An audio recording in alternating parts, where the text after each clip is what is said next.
तो आज के इस वीडियो में मैं बात करने वाला हूं बाबर की आत्मकथा के बारे में, यानी बाबरनामा के बारे में।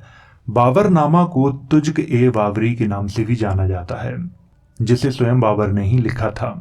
इस वीडियो में मैं बहुत सारे ऐसे तथ्यों पर बात करने वाला हूं जो बहुत ही महत्वपूर्ण हैं। ऐसे तथ्य हैं जो आपने पहले नहीं सुने होंगे। मैं जानता हूं बहुत सारे लोगों को ये वीडियो बहुत बुरा लगेगा। वो कहेंगे कि बाबर ने ऐसा लिखा नहीं होगा, अनुवादकारों ने सब कुछ गलत कर दिया है। जिन लोगों को अगर ऐसा लगे, उनके लिए डिस्क्रिप्शन बॉक्स में बाबरनामा के अंग्रेजी अनुवाद की लिंक दी गई है, तो वो लोग वहां से उसे मंगवा सकते हैं, पढ़ सकते हैं और स्वयं उन तथ्यों की जांच कर सकते हैं। और मैं इस वीडियो में अपनी तरफ से कोई विचार प्रस्तुत नहीं करूंगा। जो बाबर ने बाबरनामा में लिखा है वही मैं इस वीडियो में आप लोगों को बताऊंगा। और आप लोगों के लिए एक सूचना है, इस वीडियो का उद्देश्य किसी भी व्यक्ति, वंश, धर्म, समाज, परंपरा आदि को नीचा दिखाना या उनकी भावनाओं को आहत करना बिल्कुल नहीं है। ये वीडियो केवल जानकारी की दृष्टि से बनाया गया है। राजनीति से भी उसका कोई संबंध नहीं है, तो कृपया राजनीति से इसे जोड़ने का प्रयास ना करें। तो आइए वीडियो की शुरुआत करते हैं। सबसे पहले आप लोग इस मैप को देखिए। आज मैं बात करने वाला हूं उज्बेकिस्तान की। उज्बेकिस्तान में कुछ स्थान हैं जैसे समरकंद, अंदीजान, बुखारा और ताशकंद। आपको ध्यान रखना है ये कहां कहां पे हैं, इन्हीं की मैं इस वीडियो में बात करने वाला हूं।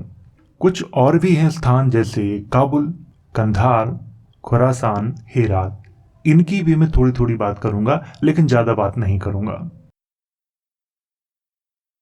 अब बात करते हैं बाबरनामा के परिचय पर।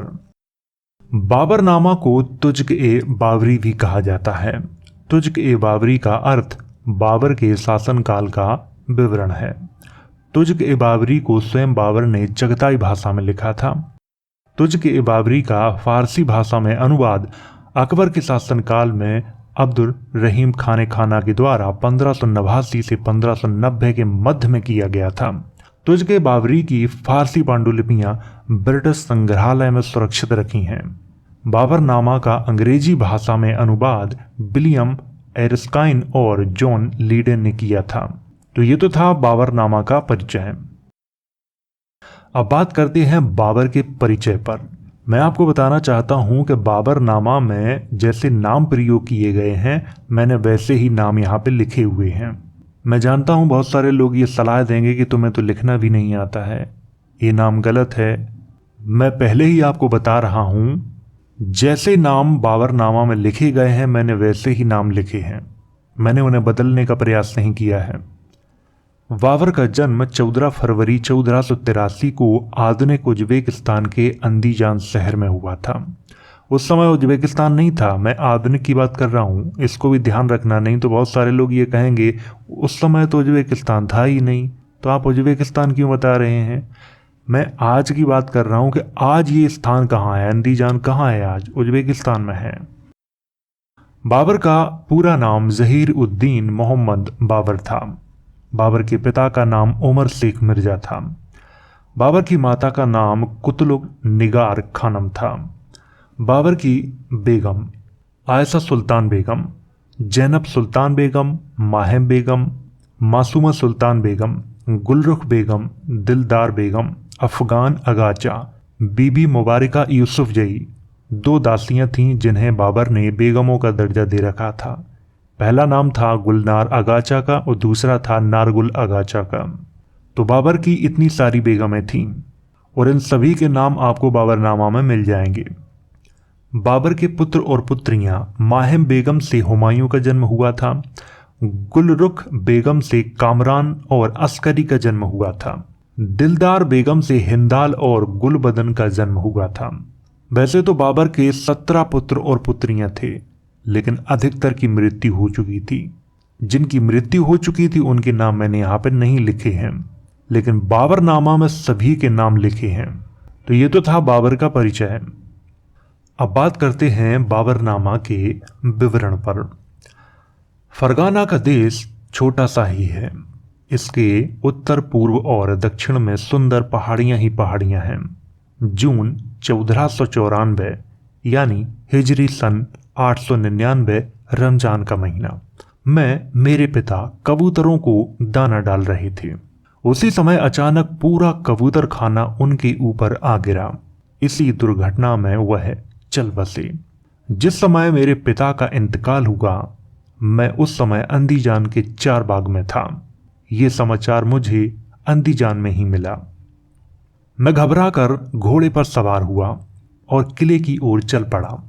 मेरे पिता की मां शाह सुल्तान बेगम सहित सभी अमीरों ने रस्में अदा की। मेरे पिता उमर शेख मिर्जा बड़े ही दयावान, उदार और दानी थे।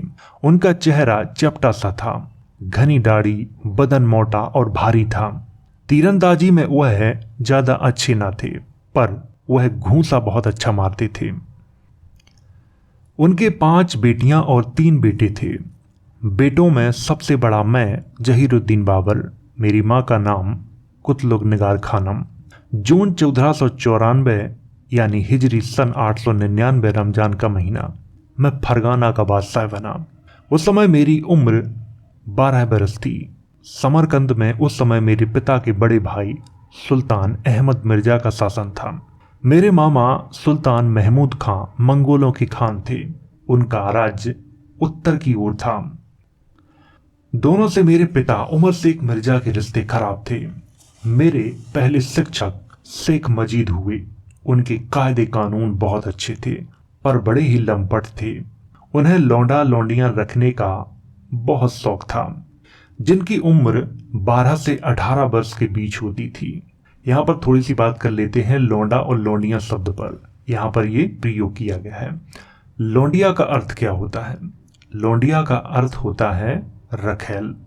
हमारे यहाँ पर प्रयोग किया जाता है लड़की के लिए। गांव में आप जाइए तो कहेंगे ये लौंडिया है, यानी ये लड़की है। हमारे यहाँ पे इसका मतलब कुछ और है, लेकिन उस समय उस क्षेत्र में लौंडिया शब्द का मतलब रखेल ही होता था। बाबरनामा में इसका जिक्र किया गया है और इसका जिक्र तैमूर की आत्मकथा में भी किया गया है। उस समय उस क्षेत्र के बादशाहों में ये प्रचलन था कि सभी बादशाह लौंडियों के साथ शारीरिक संबंध बनाते थे और लौंडों के साथ भी शारीरिक संबंध बनाते थे। लौंडों की उम्र 12 से 18 वर्ष के बीच में होती थी और जो बादशाह लौंडों के साथ शारीरिक संबंध नहीं बनाता था वो नामर्द कहलाता था। बाबरनामा में ऐसा ही लिखा हुआ है। अब बात करते हैं आगे। मेरे दूसरे शिक्षक बाबा कुली बेग हुए। उनका सैन्य संगठन बहुत ही अच्छा था। ना तो वह नमाज पढ़ते थे, ना ही वह रोजा रखते थे। बिल्कुल काफिर जैसे आदमी थे। शेख मजीद के इंतकाल के बाद ही वह मेरे शिक्षक हुए। अब बात करते हैं बाबर की समरकंद विजय पर। समरकंद के पास पहुंचने पर हम मैदानी वाले बाग में उतरे। समरकंद के लोगों में डर और भय का माहौल था। कुछ दिनों तक घेरा डाले रहे, पर कोई नतीजा न निकला। मैंने हुक्म दिया कि जो सेना मौजूद है तैयार हो जाए। आन की आन मैंने उतनी ही सेना लेकर दोनों तरफ से हमला कर दिया। अल्लाह ताला ने मेरा मंसूबा पूरा किया। बैरियों की बुरी हार हुई, यानी दुश्मनों की बुरी हार हुई। उनके अच्छे अच्छे अमीर तथा सिपाही पकड़ लिए गए। समरकंद वालों की इतनी बुरी हार हुई कि उनका शहर में निकलना भी बंद हो गया। जिस समय मैंने समरकंद पर विजय प्राप्त की, उस समय मेरी उम्र कुल 19 वर्ष थी। लड़ाई भड़ाई का मुझे ज्यादा ज्ञान न था। बायसुंगर मिर्जा, जो कि उस समय समरकंद का शासक था, बायसुंगर मिर्जा के भागने का समाचार मिलते ही मैंने समरकंद के अंदर कूच किया। रास्ते भर स्वागत के लिए बड़े बड़े अमीर, शहर के बड़े लोग तथा सिपाही लगातार आते रहे। अल्लाह की इनायत से मैंने समरकंद और उसके अधीन सभी परगने जीत लिए। पूरी दुनिया में समरकंद जितना अच्छा और आनंद प्रदान करने वाला कोई शहर ना होगा। समरकंद और उसके आसपास में अमीर तैमूर के द्वारा बनवाई गई इमारतें और बाग हैं। मैं आपको बता दूं कि बाबर भी अमीर तैमूर का ही वंशज था। अमीर तैमूर के द्वारा बनवाया गया 4 मंजिला महल है जो गोकसराय के नाम से जाना जाता है। आहिनी दरवाजे के पास ही एक शाही मस्जिद है जो पूरी पत्थर से बनी है। शाही मस्जिद को हिंदुस्तानी कारीगरों ने बनाया है जिन्हें अमीर तैमूर हिंदुस्तान से अपने साथ लाए थे। समरकंद के पूरब में अमीर तैमूर के द्वारा बनवाए गए 2 सुंदर बाग हैं। एक समरकंद से कुछ दूर है जिसका नाम है बूलदी। दूसरा समरकंद के पास ही है जिसका नाम है दिलकुशा। दिलकुशा बाग में ही एक महल है जिसमें अमीर तैमूर की हिंदुस्तान को जीतने वाली तस्वीरें बनाई गई हैं। समरकंद का कागज पूरी दुनिया में जाता है। समरकंद की बढ़िया पैदावारों में मखमल है जो दूर दूर तक भेजी जाती है। समरकंद के कई परगने हैं। सबसे बड़ा परगना बुखारा है। बुखारा का आड़ू बहुत मशहूर है। बुखारा के जैसा आड़ू पूरी दुनिया में कहीं ना होता है। आड़ू कब्ज के लिए बहुत ही फायदेमंद दवा है। बुखारा की शराब बहुत तेज है। ऐसी शराब कहीं और ना मिलती है। जिस दिन मैंने समरकंद पर विजय पाई, बुखारा की शराब का खूब आनंद लिया। समरकंद की गद्दी पर बैठते ही मैं वहां के अमीरों के साथ वही रियायतें करने लगा जो मुझसे पहले उन्हें मिलती थीं। कुछ दिनों के बाद मैं समरकंद से अंदीजान गया। तो ये तो था समरकंद का विवरण। अब बात करते हैं अंदीजान के विवरण के बारे में। उन्हीं दिनों आयशा सुल्तान बेगम अंदीजान आई। वह मेरे चचा अहमद मिर्जा की बेटी है। मेरे पिता और चचा के जीते जी ही उससे मेरी मंगनी हो गई थी। नई नई शादी हुई तो शुरू के दिनों में उससे मुझे बहुत लगाव था। जी चाहता था कि हर घड़ी उसी के पास रहूं। लाज के मारे 15-20 दिनों में मैं उसके पास जा पाता था।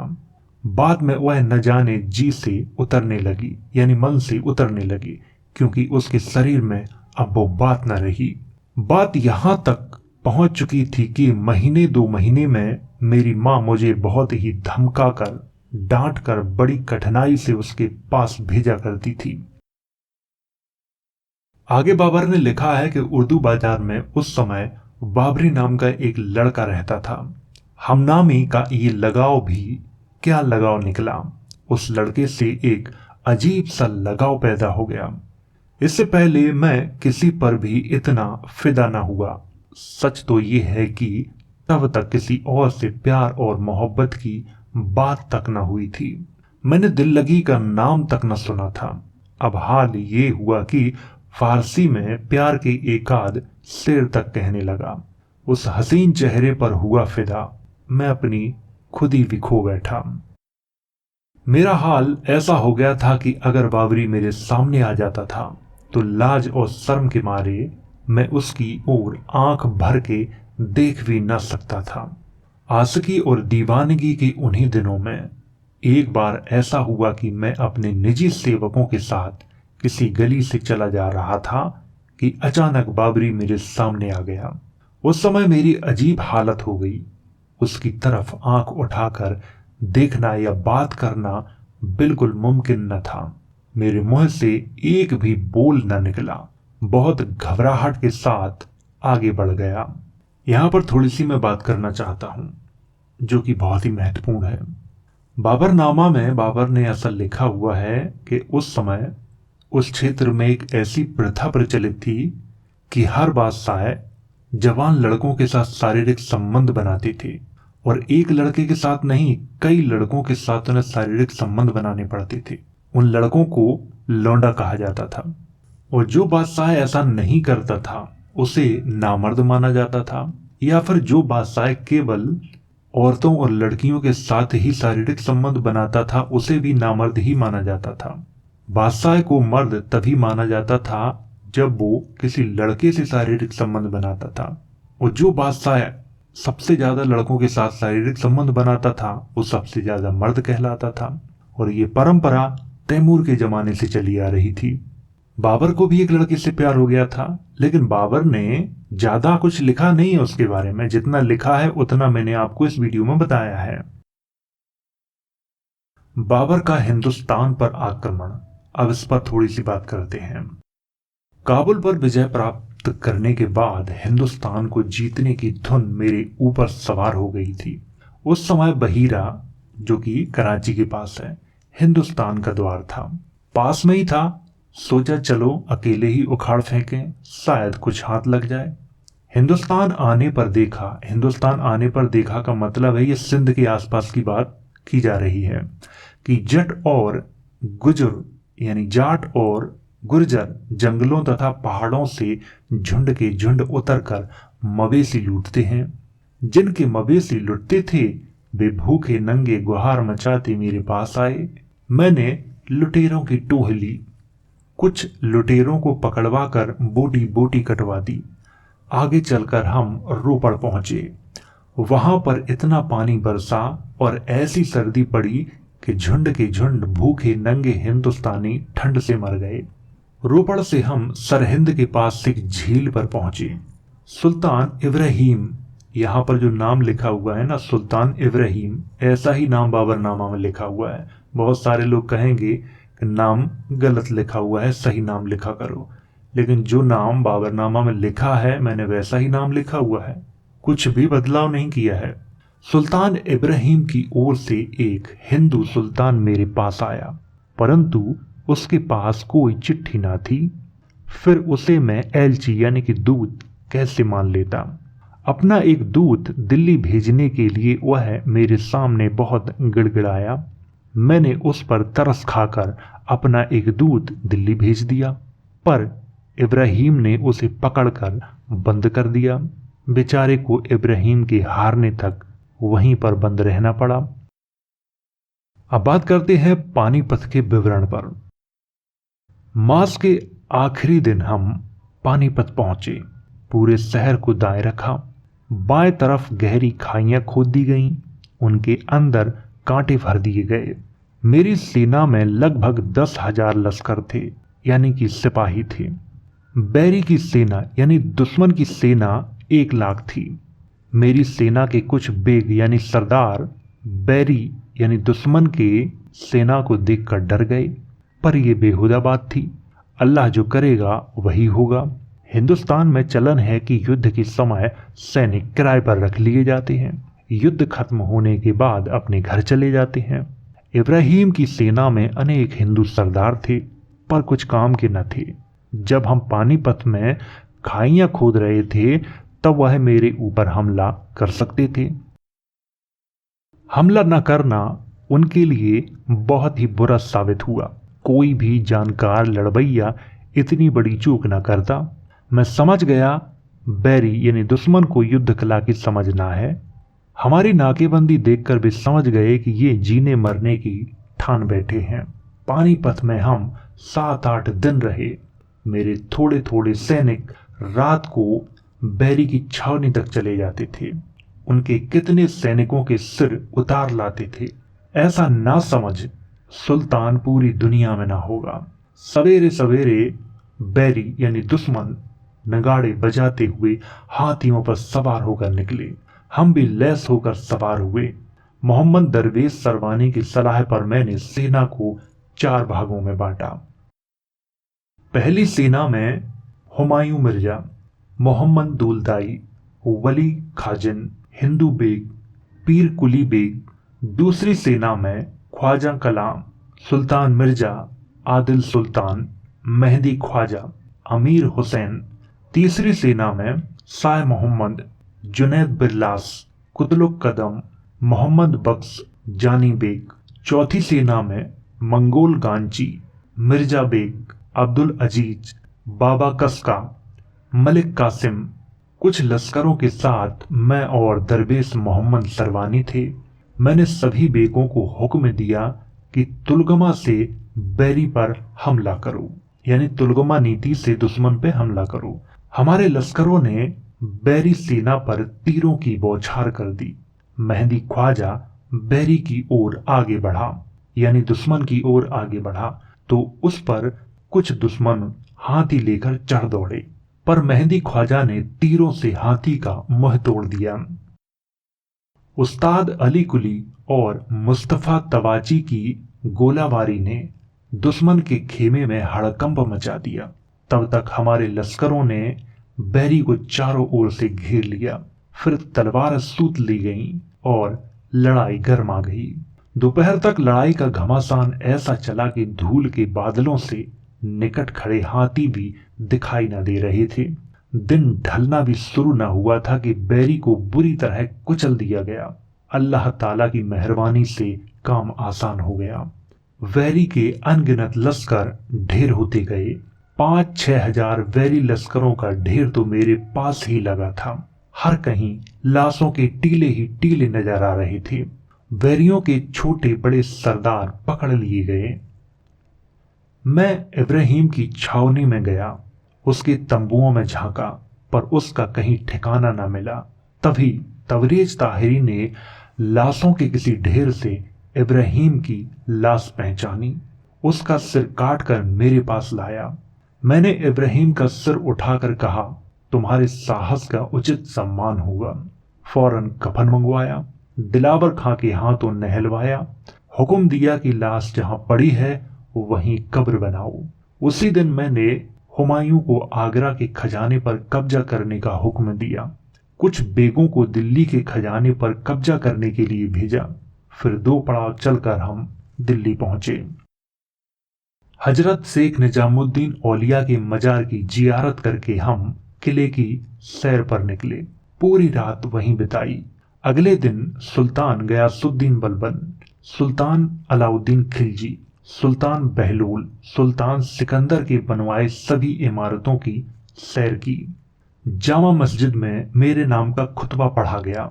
यहाँ पर कौन सी मस्जिद का जिक्र किया गया है? जो महरौली में है उस मस्जिद का जिक्र किया गया है।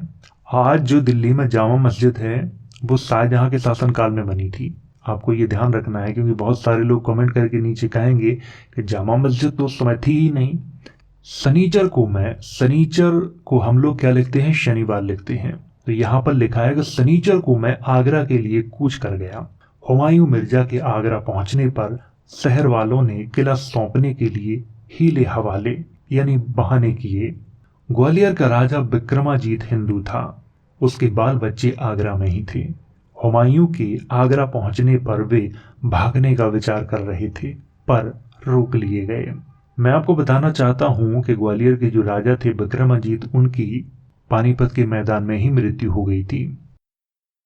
हुमायूं को उन्होंने अपनी खुशी से एक बड़ा खजाना दिया, जिसमें वह मशहूर हीरा भी था जो सुल्तान अलाउद्दीन किसी हिंदू राजा से लाया था। मेरे आगरा पहुंचने पर हुमायूं ने वह हीरा पेश किया, पर मैंने हुमायूं को ही वापस दे दिया। मैंने इब्राहिम की बुढ़िया माँ को आगरा से कोस भर दूर 7 लाख का एक परगना दिया। उसके पुराने नौकर भी उसके पास रखवा दिए। शनिचर 30 रजब यानी 12 मई 1526 को खजाने का बंटवारा हुआ। हुमायूं को 7 लाख और एक बिना जांच के पूरा खजाना दिया गया। सभी बेगों यानी सरदारों को 10-10 लाख दिए गए। सभी लश्करों यानी सैनिकों को 6-6 लाख दिए गए। कामरान, जो कि आया भी नहीं था हिंदुस्तान में, उसको 70 लाख रुपए दिए गए। मोहम्मद जमान मिर्जा, जो कि बाबर का दामाद था, उसको 15 लाख दिए गए। समरकंद, खुरासान, काबुल, कंधार में छोटे से छोटे बच्चों तक को सोने चांदी के ढेर दिए गए। जो उसके रिश्तेदार थे उनको ही दिए गए थे, सारे शहर वालों को नहीं। मक्का और मदीना को भी अकूत सोने चांदी के ढेर भेजे गए। काबुल, कंधार, खुरासान, समरकंद, अंदीजान, बुखारा के सभी शेखों को 10-10 लाख भेजे गए थे। भारत में बाबर को इतना सोना चांदी मिला था कि उसे देखकर वो पागल हो गया था। बाबर ने अपनी आत्मकथा में लिखा है कि हिंदुस्तान में 2 ही चीजें सबसे अच्छी हैं। एक तो मुल्क बहुत लंबा चौड़ा है, दूसरा यहाँ पे सोना चांदी बहुत है। इसके अलावा हिंदुस्तान में कुछ भी अच्छा नहीं है। हिंदुस्तान का विवरण अब बात करते हैं इस पर। हिंदुस्तान बहुत लंबा चौड़ा मुल्क है, आबादी भी बहुत है। सारे हिंदुस्तान की राजधानी दिल्ली है। इन दिनों यहाँ 5 मुसलमान बादशाह हैं और 2 काफिर हैं। इनका सब ओर मान सम्मान है। पहाड़ों और जंगलों में बहुत से राजा हैं, पर उनका मान सम्मान ना है। पूरे हिंदुस्तान में इन्हीं 7 की चलती है। पहला जौनपुर का सुल्तान, दूसरा गुजरात का मोहम्मद मुजफ्फर, तीसरा दक्खन का बहमनी, चौथा मालवा का सुल्तान महमूद जिसे राणा सांगा ने हरा दिया, पांचवा बंगाल का नुसरत शाह है, काफिरों में बीजानगर का राजा, संभवतः ये बीजापुर की बात कर रहा है कि बीजानगर का राजा, और दूसरा चित्तौड़ का राणा सांगा। ये काफिरों में सबसे ताकतवर राजा थे। हिंदुस्तान कमाल का मुल्क है, दूसरी ही दुनिया है। शहर और देहात बहुत फीके हैं। बहता पानी न होने से शहर और देहात के लोग कुओं और बावड़ियों या बरसात के पानी से काम चलाते हैं। हिंदुस्तान का पुराने से पुराना शहर 1-1.5 दिन में उजड़ जाता है। हिंदू कुछ समय में ही किसी भी स्थान पर झोपड़ियां बनाकर बस्ती बसा लेते हैं। देखते ही देखते वह एक शहर बन जाता है। हिंदुस्तान में हाथी बहुत मशहूर जानवर है। कालपी के आसपास मिलता है। जितना पूरब में जाओगे उतना ही और मिलेगा। कड़ा मानिकपुर के आसपास 40-50 गांवों का काम तो बस हाथी को पकड़ना ही है। हाथी लश्कर यानी कि सेना में शामिल किए जाते हैं, इसीलिए हिंदुस्तान में उनका बहुत मूल है। हिंदुस्तान में 3 मौसम हैं। गर्मी के 4 महीने चैत, बैसाख, जेठ, आषाढ़। बरसात के 4 महीने साउन। साउन को हम लोग क्या कहते हैं? सावन, लेकिन बाबरनामा में साउन लिखा हुआ है। भादों, कुंवार, कार्तिक। कार्तिक को हम लोग क्या लिखते हैं? कार्तिक। जाड़े के 4 महीने अघन, पूस, माहो, फागुन। हिंदुस्तानी बुद्ध की पूजा करते हैं, यानी मूर्ति की पूजा करते हैं। जोगी सिर और दाढ़ी के बाल मुड़वाते हैं। हिंदू सिर और दाढ़ी के बाल बड़े रखते हैं। हिंदुस्तानी दिखने में अच्छे ना हैं, ना मिलने जुलने में अच्छे हैं। किसान और मजूर, यहाँ पर मजदूर नहीं मजूर लिखा हुआ है। मजूर तो लगभग नंगे ही डोलते रहते हैं, बस थोड़ा सा कपड़ा नीचे रख लेते हैं। हिंदुस्तान की अच्छाइयों में एक यहाँ पर सोना चांदी बहुत है, दूसरा मुल्क लंबा चौड़ा है। अब बात करते हैं इब्राहिम की मां के षड्यंत्र पर। इब्राहिम की मां बदनसीब बुढ़िया ने सुना कि मैं हिंदुस्तानियों के हाथ का खाना खाने लगा हूं, तो बावर्चियों को 4 परगने का लालच देकर मेरे खाने में जहर मिलवा दिया। मैंने खाना खाया तो अलग ही स्वाद लगा, जी मचलने लगा, सिर फिरने लगा, थोड़ी ही देर बाद उल्टी होने लगी। मैंने खाने की जांच का हुक्म दिया, सभी बावर्चियों को बुलाया। डर के मारे एक बावर्ची ने सारा राज खोल दिया।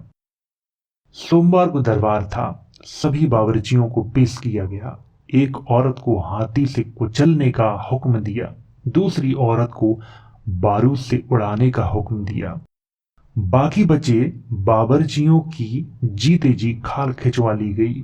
अल्लाह ताला ने दोबारा जीना इनायत किया, मानो मैं फिर से मां के पेट से पैदा हुआ।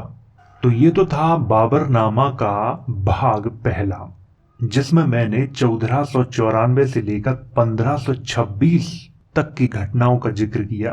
पार्ट 2 बहुत जल्द मैं लाऊंगा और उसमें 1526 से 1530 के मध्य में जितनी भी घटनाएं हुई उनका जिक्र करूंगा। बाबर ने भारत में बहुत सारे युद्ध लड़े, उन युद्धों को कैसे जीता, बाबर की मृत्यु कैसे हुई, बाबर के उत्तराधिकारियों के बारे में मैं पार्ट 2 में ही बात करूंगा। एक तथ्य की मैं यहाँ पे चर्चा जरूर करना चाहूंगा कि बाबर को भारत पर आक्रमण करने के लिए किसने बुलाया था। बाबरनामा में स्पष्ट रूप से लिखा गया है कि सबसे पहले दिल्ली पर आक्रमण करने के लिए राणा सांगा ने आमंत्रित किया था। एक बार नहीं 3 बार आमंत्रित किया था। पहले संदेशों के माध्यम से आमंत्रित किया, फिर अपने दूत भेजे, लेकिन बाबर राणा सांगा के कहने पर नहीं आया था। तो फिर बाबर को दिल्ली पर आक्रमण करने के लिए किसने बुलाया था? पंजाब के सूबेदार और इब्राहिम लोधी के चाचा ने बुलाया था। और जिन लोगों को लगे कि मैंने कुछ गलत पढ़ाया है, उनके लिए डिस्क्रिप्शन बॉक्स और कमेंट बॉक्स में बाबरनामा की लिंक दी गई है, तो वो लोग मंगवा के पढ़ सकते हैं। बाबरनामा के पार्ट 2 में मैं बहुत सारे तथ्यों पर विस्तार से बात करूंगा और पार्ट 2 बहुत जल्द आप सबको मिलेगा। और ये वीडियो अगर आपको अच्छा लगा हो तो इसे लाइक करें, शेयर करें। वीडियो देखने के लिए धन्यवाद।